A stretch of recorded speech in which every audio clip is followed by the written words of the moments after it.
So, Dante recently had a very controversial opinion. He went viral on TikTok, on Twitter, on all these platforms for this little clip that he had said. But before we dive right in, make sure you like the video, subscribe, and let's get right into it. So, before we really dissect what Dante said, let's go ahead and play the clip, and I'll let you guys hear what he said. I would just say new certain artists, certain music. Ooh, that's a crazy take from you. I love that he said it, bro. Because it's just, bro, there's just so I was in this aux battle and I was one of the judges, and it was just a bunch of underground artists, SoundCloud rappers, up and coming artists, stuff like that. And I was just listening to some of these songs, and I'm like, either I'm just out of it, or this is actually ass. It's the production, the way they're rapping, and it's they got a fan base. And I was giving my takes as a judge, and niggas in chat was saying I'm old and don't know what I'm talking about.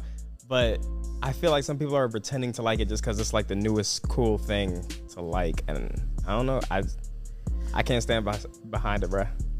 Even with some of Cardi's songs, he had a feature with this girl, and it was just that shit was ass. But it's if I say that, if I say that, I'm the bad guy. No, bro, we got you, bro. I think it's ass too, bro. No, 100%. This is the place to talk about that shit for sure.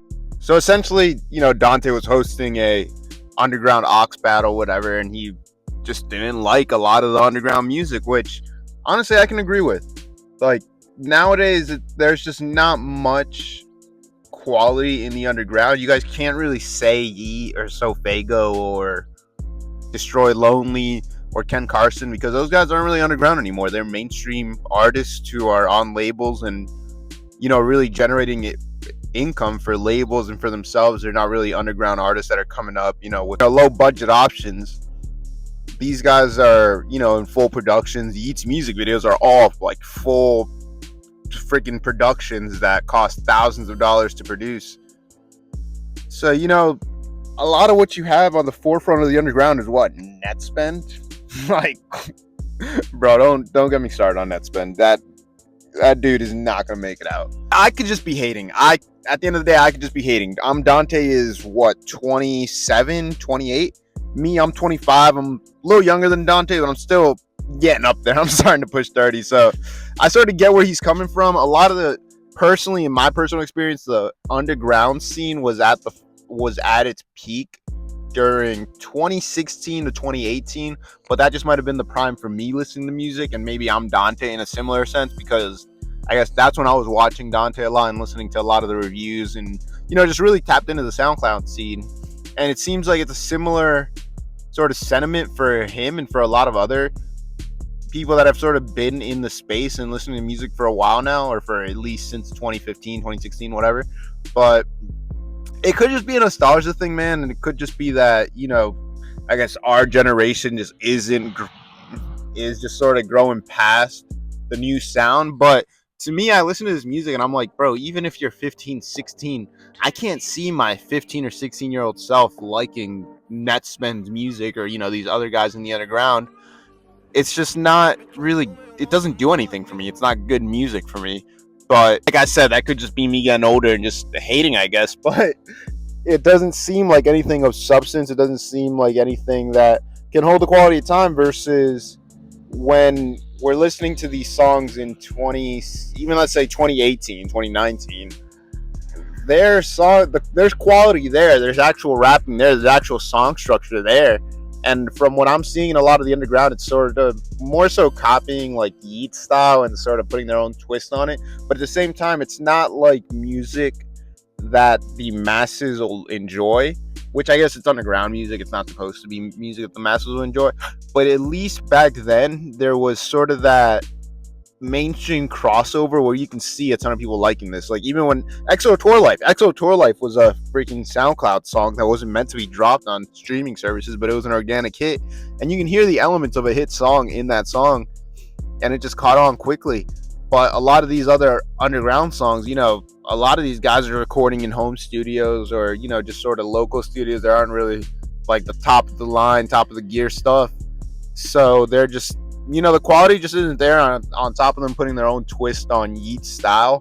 It's making it a lot less appealing to the masses because while Yeet, yes, does have a big audience, that style of rap is not for everyone, and it's definitely not for your average music consumer. It's sort of more so just for a specific niche audience that will really enjoy that music. But aside from that, your average Joe is not going to really be into that kind of sound.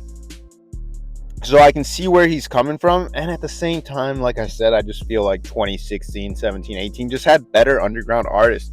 And even though you can't really say all of them are underground, Lil Uzi wasn't really underground. He was signed really early on and sort of just popping off early in his career. Lil Yachty was included in a big skit on YouTube. I don't know if you guys remember that one night skit that went viral, but that put him on the map. He was truly a nobody. I mean, he might have had like a little scene around Atlanta at that point in his life, but I never heard of him up until the skit. Cardi was an organic SoundCloud artist. Lil Skies got put on by Lyrical Lemonade. Really, Cardi was the main forefront SoundCloud guy. I mean, you had guys like Lil Peep.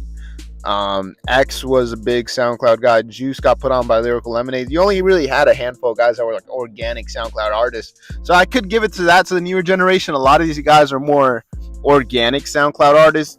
You don't really have them coming up through other means. They're sort of just posted on SoundCloud. He served our country. That, which is pretty crazy to me because I sort of felt like SoundCloud was dying a little bit. I thought that obviously there's still a big underground audience for SoundCloud. All you care about is making money off of him. Than what it was. I see a lot more, I guess, support for SoundCloud on Twitter than I would have expected personally. But yeah, I do think that the quality has gone down in SoundCloud artists and their music, but I also think that with getting older and just sort of maturing in your music taste, you're not going to like what the younger kids are doing. I was always somebody, I told myself when I was like 19, 20, like, damn, I'm always, be tapped in. I'm always be liking the new music. But as I get older, I'm like, I don't want to really be listening to what a 15-year-old's got to talk about. I'll just listen to Uzi, Mac Miller, whatever I like, and sort of keep it pushing from there. But I'm not really into the new, I guess, scene. There's a couple cool songs I've heard here and there that I'm like, oh, all right, that's pretty cool. But aside from that, it's, I think it's just not that great. But I could just be hating. I don't know. Maybe I am hating. Maybe I am sort of just looking at it from an old head perspective, even though I don't really consider myself an old head. Obviously age does play a factor into it, but I don't think that 5-6 year age difference is really anything crazy in terms of music listening. The difference is there. You're still going to be able to relate to a 20-year-old artist in a sense if you're 24, 25, 26, whatever, and vice versa. If you're 20, you're going to be able to listen to a 26, 27, 28-year-old and sort of relate to them because they're speaking on past life experiences. But what do you guys think? Do you think that SoundCloud is better off nowadays, or do you think that we've sort of passed the peak of SoundCloud underground music? Let me know what you think in the comments. I'd love to hear what you had to say. Let's start a discussion down below. Remember to like, subscribe, and comment on the channel, and I will see you guys in the next one. Also, y'all better never disrespect Dante again. Dante is freaking, that's one of the GOATs, man. That's one of like the early on GOATs. Like, bro, that's a YouTube legend right there. I know he's more of a Twitch streamer nowadays, but that is a YouTube legend for sure. So, I mean, his music opinion is always going to be valid in my eyes, but whatever. What do you guys think of ImDontai? He seems like a great guy in my eyes, but remember to like the video, subscribe, and I'm out for real this time. Peace.